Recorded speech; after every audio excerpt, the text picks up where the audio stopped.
তো এই যে রিকশায় করে আপনি প্রথম একটা জায়গায় যাবেন, এরপরে আরেকটা গাড়িতে করে আপনি আপনার মূল জায়গায় যাবেন। এই মূল জায়গায় যাওয়াটা হলো চূড়ান্ত লক্ষ্য, আসল উদ্দেশ্য, শেষ উদ্দেশ্য। আর প্রাথমিক উদ্দেশ্য হলো ওই যে মেইন রোড পর্যন্ত যাওয়া। ঠিক একইভাবে রমজানের রোজার দুইটা উদ্দেশ্য আছে। কয়টা উদ্দেশ্য আছে? একটা হলো প্রাথমিক উদ্দেশ্য, আরেকটা হলো ফাইনাল উদ্দেশ্য। একটা প্রাইমারি উদ্দেশ্য, আরেকটা হলো ফাইনাল উদ্দেশ্য। একটা হলো প্রাথমিক টার্গেট। প্রাথমিক লক্ষ্য হলো রমজানের রোজা। এর মাধ্যমে আমরা তাকওয়া অর্জন করব, মুত্তাকি হইতে পারবো। আর রোজার শেষ টার্গেট, চূড়ান্ত লক্ষ্য এবং যেখানে শেষ পর্যন্ত যেতে চাই, ওই যে শেষ গন্তব্য যেরকম মতিঝিল যাওয়া, এরকম রোজার শেষ গন্তব্য হলো আল্লাহকে সন্তুষ্ট করে জান্নাতে যাওয়া। এটা হলো রোজার শেষ উদ্দেশ্য, ফাইনাল উদ্দেশ্য। এখন প্রাথমিক উদ্দেশ্যটা যদি আপনি অর্জন করতে না পারেন, তাহলে ফাইনাল উদ্দেশ্যে কখনো আপনি যেতে পারবেন? আপনার মতিঝিলে যেতে হলে আপনাকে মেইন রোড পর্যন্ত, আগে মেইন রোড পর্যন্ত যদি আপনি যেতে না পারেন, তাহলে মতিঝিলে যেতে পারবেন? ঠিক একইভাবে রমজানের রোজা থেকে আগে আপনাকে মুত্তাকি হইতে হবে, আগে তাকওয়া অর্জন করতে হবে। রোজা রাখছেন, মুত্তাকি হইতে পারেন নাই, রোজা রাখছেন, তাকওয়া অর্জন করতে পারেন নাই, তাহলে আপনার ওই মেইন রোড পর্যন্ত যাওয়া হয় নাই। অতএব মতিঝিল পর্যন্ত যাওয়া, অর্থাৎ জান্নাত পর্যন্ত যাওয়া, আল্লাহর সন্তুষ্টি লাভ, সেটাও অর্জন হবে না। আমি কি বুঝাইতে পারছি ভাইরা আমার? তাহলে এই যে রমজান আসছে, রোজা আসছে, প্রতি বছরই তো আমরা আলহামদুলিল্লাহ বেশিরভাগ মানুষই তো রোজা রাখি। আমাদের নিজেদেরকে জিজ্ঞাসা করতে হবে, রোজার যে প্রাথমিক উদ্দেশ্য আছে সেটা আমি হাসিল করতে পারলাম কি পারলাম না। যদি আমি রোজার প্রাথমিক উদ্দেশ্য হাসিল করতে না পারি, তাহলে রোজার আসল উদ্দেশ্য যে আল্লাহকে খুশি করে জান্নাতে যাওয়া, সেটা কোনোদিনই অর্জন হবে না।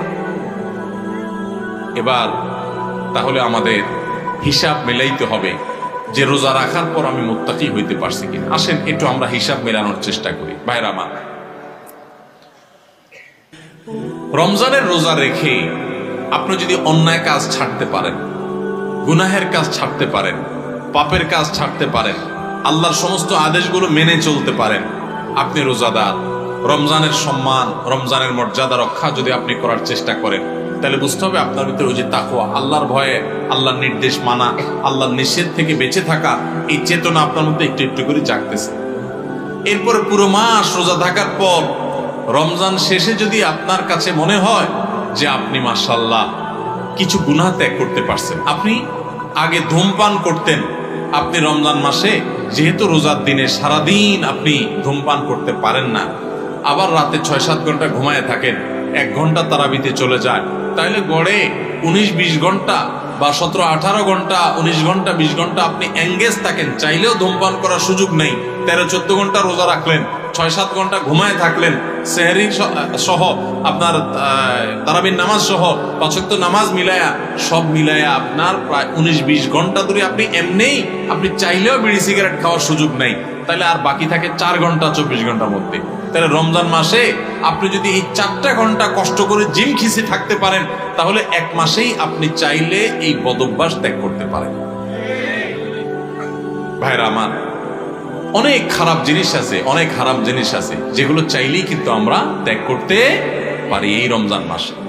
তো রমজান মাসে এই হারাম জিনিসগুলো, এই খারাপ জিনিসগুলো যদি আমরা ত্যাগ করার চেষ্টা করি, আমরা যদি পরিকল্পনা করি, রমজান শেষ হয়ে গেছে, আমি একটা খারাপ জিনিস ছেড়ে দিতে পারলাম। আপনি ধূমপানটা ছেড়ে দিতে পারছেন। আপনার আগে মুখ খারাপ হতো, রমজান মাসে না রোজা থেকে আমি মুখ খারাপ করতে পারি না।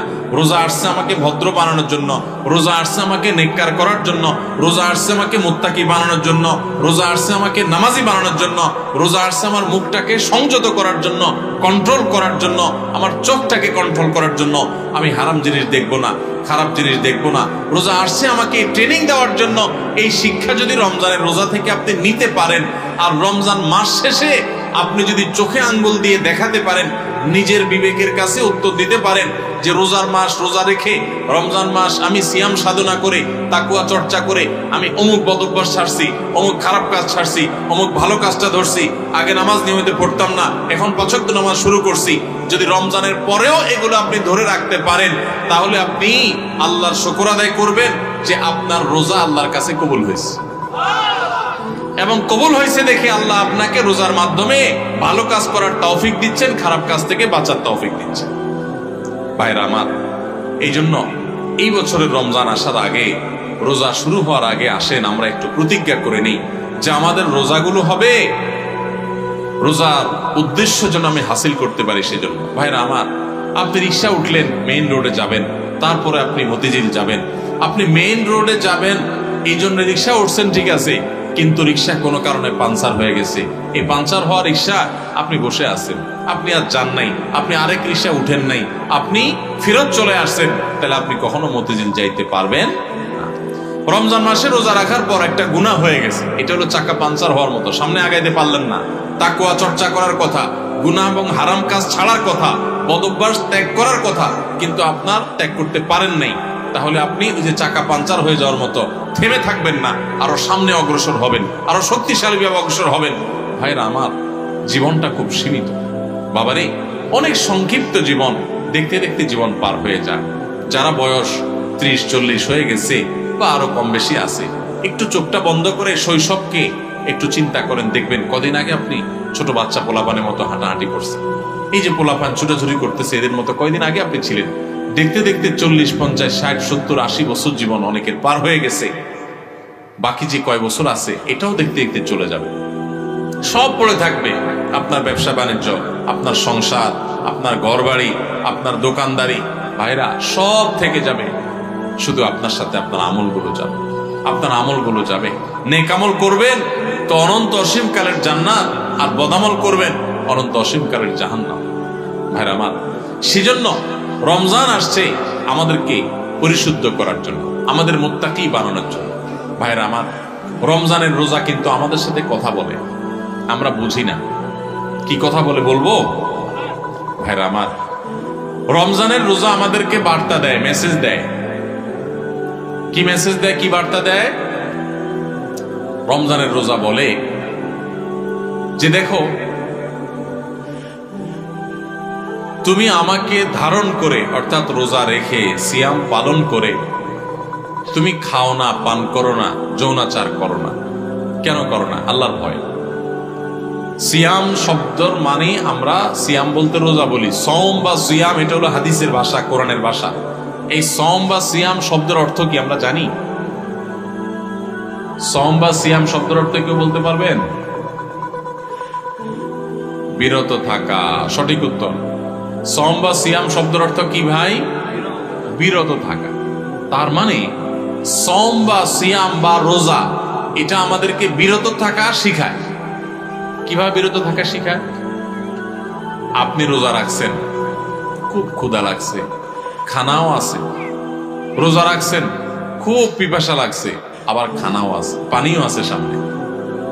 মানুষ খায় তখন, এই যে ক্ষুধাও আছে আবার সামনে খাবারও আছে, কিন্তু সে খাচ্ছে না। তাহলে সে কি করলো? বিরত থাকলো। সে খানা থেকে কি থাকলো? বিরত থাকলো। পানি আছে সামনে, সে চাইলেই পান করতে পারে, আবার পিপাসাও লাগছে, কিন্তু যেহেতু সে রোজা আছে এজন্য সে পানি খায় না। তাহলে সে কি করলো? বিরত থাকলো। পানি পান থেকে কি করলো? বিরত থাকলো। আচ্ছা, আপনারা বলেন, রমজান মাসে আমরা যে খাই না বা পান করি না রোজা রেখে,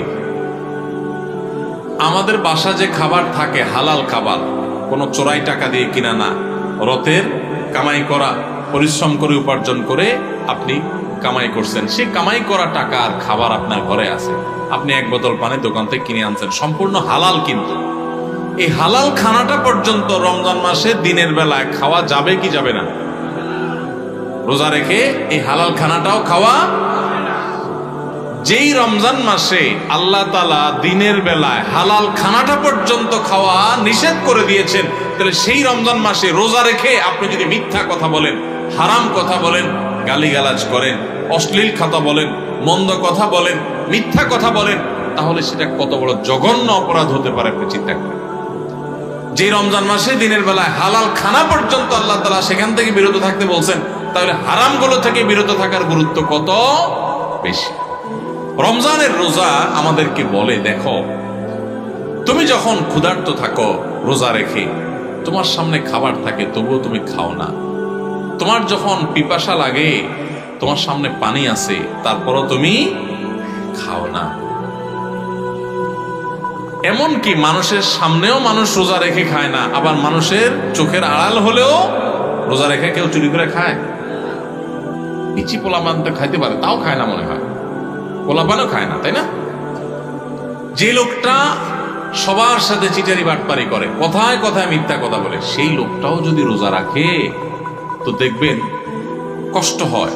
রুমে একা একা আছে, কেউ নাই, তারপর সে কি লুকায় পানি খায়? খায় না। কেন খায় না? কারণ যেই আল্লাহর জন্য রোজা রাখছে, এই রুমে কেউ না দেখলে কি হবে, সে আল্লাহ দেখেন, আল্লাহর ভয়ে সে কিন্তু কিছু খায়। তো রোজা আমাদেরকে বলে, ও রোজাদার, ও আল্লাহর বান্দা, তুমি যে আল্লাহর ভয়ে রোজা রেখে পানিটা খাচ্ছ না, তোমার পিপাসা আছে, খাবারটা নিচ্ছ না, তোমার ক্ষুধা আছে, তারপরও কেউ দেখতেছে না, সিসি ক্যামেরাও নাই, রুমে দরজাও আটকানো, ফ্রিজে খাবার আছে, ঠান্ডা পানি আছে, সবকিছু আছে, ক্ষুধা তৃষ্ণাও আছে, তারপরও তুমি খাচ্ছ না, পান করতেছ না, কেউ দেখছে না, তারপরও তুমি করতেছ না কেন? তোমার বিবেককে জিজ্ঞাসা করো, আল্লাহ তোমাকে নিষেধ করেছেন খেতে, সেজন্য খাচ্ছ না। তো তুমি যখন মোবাইলে হারাম জিনিস দেখো, তুমি যখন কারোর হক নষ্ট করো, তুমি যখন কারোর ক্ষতি করো, তুমি যখন একটা গালিগালাজ করো, তুমি যখন কারোর পিছনে সমালোচনা করো, তুমি যখন নামাজ পড়ো না, তুমি যখন গুনাহের কাজ করো, তুমি যখন খারাপ কাজ করো, তখন তোমার বিবেক কেন জাগে না? তোমার আল্লাহ তো সেটাও দেখতেছেন, আল্লাহ তো সেগুলোও নিষেধ করেছেন। যে আল্লাহর নির্দেশ মানার কারণে তুমি রমজান মাসে রোজা রেখে ক্ষুধার্ত পিপাসার্ত থাকার পরেও মানুষ না দেখলেও পানাহার করো না, তাহলে সেখানে মানুষ না দেখলে চুরি করে মোবাইলে হারাম জিনিস দেখা, হারাম কাজ করা, এগুলা তুমি কিভাবে করো? আমাদের রোজা আমাদেরকে এই কথাটা সারাদিন বলতে থাকে। কথা কি বুঝাইতে পারছি ভাইরা আমার? রোজার এই বার্তা, রোজার এই মেসেজ, রোজার এই কথা যদি আমরা বুঝতে পারতাম, তাহলে আমরা মুত্তাকি হয়ে যেতাম। রোজা আমাদেরকে তাকওয়া শিখায় কিভাবে, দেখেন। তাকওয়া মানেই হলো, ওই যে বললাম, আল্লাহর ভয়ে আল্লাহর আদেশগুলো মানা, আল্লাহর নিষেধ থেকে বেঁচে থাকা। যেমন আল্লাহ দেখছেন, তো রোজার মাসে রোজা রেখে আমরা আল্লাহ দেখছেন এই ভয়ে আমরা পানাহার করি না।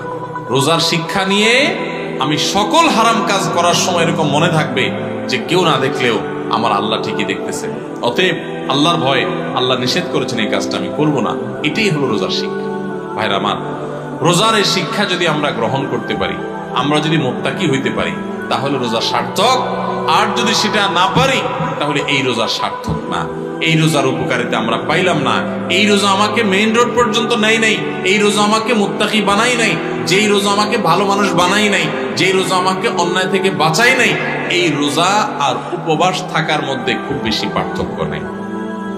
আমার কথা না, আমাদের প্রিয় নবী সাল্লাল্লাহু আলাইহি সাল্লামের কথা। তিনি বলেছেন, মাল্লাম ইয়াদা কাওলাজ যুরি ওয়াল আমালি বিহি ফালাইসা লিল্লাহি হাজা আন ইয়াদা তাআমাহু ওয়া শারাবাহু।